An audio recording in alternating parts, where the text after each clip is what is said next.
Generally ગરમીઓ વધે ને તો જમવાનું નથી ભાવતું, તો આજ તમારી સાથે જે લાડુની રેસીપી શેર થશે ને તે દરરોજનો માત્ર એક ખાવાથી તમને પેટમાં ઠંડક તો આપશે જ, પણ સાથે સાથે જમ્યા વગર ડબલ શક્તિ આપશે. થાક, નબળાઈને કબજિયાત તો દૂર કરશે જ, પણ શરીરના કોઈ પણ દુખાવા, સાંધા, કમર, ગોઠણને પણ મટાડશે. ખાસ વાત તો એ છે કે ઘી, ખાંડ કે ગોળ વગર ફટાફટ બનશે. તો ચલો વિડીયો શરૂ કરીએ. તો જેમના માટે આપણે સૌથી પહેલી હેલ્ધી સામગ્રી લઈશું 1 કપ જેટલા મખાના. આ મખાના એકદમ પોપકોર્નની જેમ સોફ્ટ હોય છે, તો આપણે તેને થોડા શેકવા પડશે, જેથી એકદમ સરસ મજાનો ભૂકો થઈ જાય તેવા ક્રિસ્પી બની જાય. મખાના છે ને તેની અંદર ભરપૂર પાણી હોય છે. જો કે તેમાં પાણી દેખાતું નથી, પણ તે પાણીના સોર્સથી જ તૈયાર થાય છે, જેથી તે આપણા શરીરને ગરમીઓમાં ડિહાઇડ્રેશન થતાં અટકાવે છે. તેમાં કેલ્શિયમનો ખજાનો ભરપૂર હોવાથી હાડકાં, ગોઠણ, સાંધા, કમર બધાને મટાડે છે. તો એકદમ ભૂકો થઈ જાય ત્યાં સુધી, ક્રિસ્પી થાય ત્યાં સુધી શેકી અને પછી તેને નીચે લઈ લેવાના છે. હવે બીજી હેલ્ધી સામગ્રી લેશું 2 ચમચી જેટલા કાજુ, 2 ચમચી જેટલી બદામ, 2 ચમચી જેટલા પિસ્તા, અને તેને પણ આપણે શેકી લેશું. અહીંયા કોઈ પણ પ્રકારના ઘી, તેલની જરૂર નથી. આપણે એ જ રીતે લાડુ બનાવશું કે કદાચ ક્યારેય કોઈ કોલેસ્ટ્રોલ હોય અને તેને મીઠાઈ ખાવાની ઈચ્છા થાય તો પણ તે ખાઈ શકે.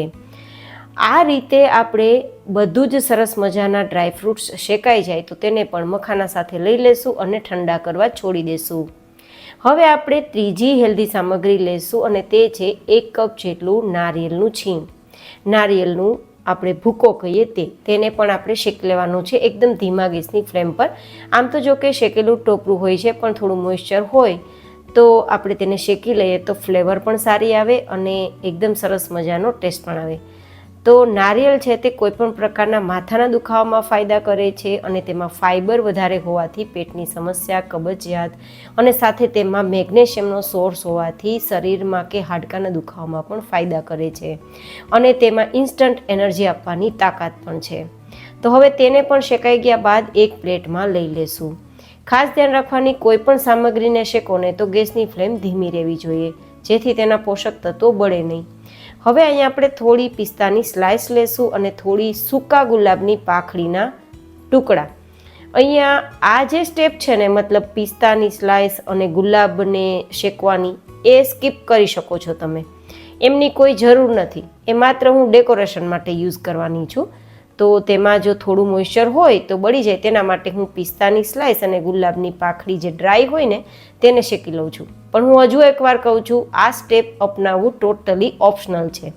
શેકાઈ ગયા બાદ તેને સાઈડમાં લઈ લેશું. હવે હું અહીંયા થોડા કલર કોમ્બિનેશન માટે અને ટેસ્ટ અને ફ્લેવર માટે લગભગ 1 ચપટી જેટલા કેસરને થોડા ગરમ દૂધમાં પલાળી દઉં છું 10 મિનિટ માટે. જોકે કેસર ઉમેરવું પણ ઓપ્શનલ છે, હોય તો ઉમેરજો, નહીં તો કોઈ વાંધો નહીં, સ્કીપ કરી શકો છો. હવે મીઠાશ માટે આપણે અડધા કપ જેટલી દેશી સાકર લેશું. ખાંડ અને સાકરમાં ઘણો બધો તફાવત હોય છે. જેનો વિડીયો જોવો હોય તો ઉપર આઈ બટનમાં લિંક આપી છે, તમે જોઈ શકો છો. સાકર છે તે પેટને ઠંડક આપે છે અને ગરમીમાં શરીરને ડિહાઇડ્રેશન થતાં અટકાવે છે. અને સાથે 3 નંગ એલચી લઈ અને તેનો પાવડર તૈયાર કરી લેશું. હવે આ પાવડરને આપણે એક્સ્ટ્રા વાસણમાં લઈ લેશું. અને હવે આપણે જોવાનું છે આપણા મખાના અને ડ્રાયફ્રૂટ્સ ઠંડા થયા છે કે નહીં. જો ઠંડા થઈ ગયા હોય તો તેને પણ મિક્સરમાં લઈ લેવાનો છે. તો હવે તેનો આપણે પાવડર તૈયાર કરી લેશું. આ રીતે આપણે પાવડર તૈયાર થઈ ગયો છે, થોડો એકદમ ફાઇન પાવડર તૈયાર થયો છે. આપણે વસ્તુઓ શેકી હતી ને તો બિલકુલ દરદરો નથી. હવે આપણે જે પિસ્તા અને ગુલાબની પાંખડી શેકી છે ને તેમાં 1 ચમચી જેટલું ટોપરાનું છીણ મિક્સ કરી દેવાનું છે, અને બાકીનું જે ટોપરાનું છીણ છે ને તેની સાથે આપણે જે ડ્રાયફ્રૂટ્સ ને મખાનાનો પાવડર તૈયાર કર્યો ને તેને મિક્સ કરી દેવાનો છે. આ બધું જ સરસ ભેગું થઈ જાય પછી આપણે આગળની પ્રોસેસ કરશું. તો હવે આપણે જે સાકરનો અને એલચીનો પાવડર તૈયાર કર્યો હતો ને તેમાં પાણી નહીં મિક્સ કરીએ, પણ 1 કપ જેટલું દૂધ મિક્સ કરીશું. અને આ દૂધમાં કોઈ મલાઈ નથી, ફૂલ ફેટ નથી, મલાઈ કાઢેલું દૂધ છે, અને એમાં પણ ગાયનું દૂધ છે. તો અહીંયા કોઈ કોલેસ્ટ્રોલવાળાને મીઠાઈ ખાવી હોય ને તો પણ ચિંતા કર્યા વગર ખાઈ શકે છે, કારણ કે કોલેસ્ટ્રોલવાળા છે ને તે મલાઈવાળી વસ્તુ નથી ખાઈ શકતા. તો હવે આપણે અહીંયા સાકરને ઓગાળવાની છે.